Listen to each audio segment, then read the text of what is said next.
आकर्षण आसे पोतपाल तरुणी रे जाली देलानी मशाल। पुनश्च कविवर राधानाथ राय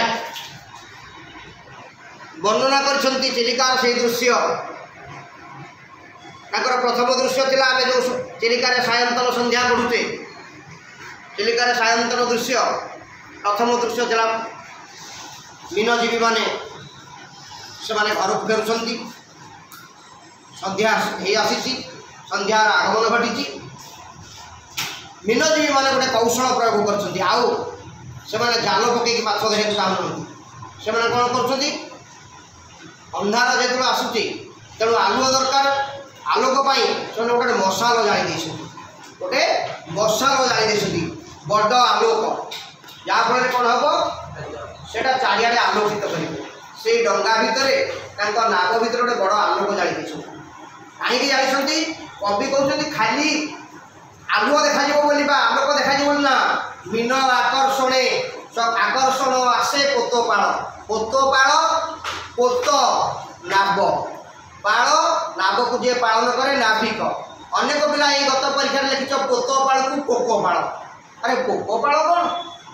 पोतपाल, पोत माने नाविक, पोत माने नाब, पोत को जी पालन करे नाविक। मीन आकर्षण करने मीनजीवी माने नागरे बा नौकारे गोटे मशाल जाली। मीन आकर्षण आसे पोतपाल तरुणी रे जाली देलेनी मशाल। तरुणी, तरुणी माने डंगा, आउ तरुणी कौन हम? तरुणी एठी रे दीर्घई तरुणी, रे दीर्घई तरुणी है डंगा। तरुणी रे दीर्घई तरुणी है डंगा बा नाव, नौका।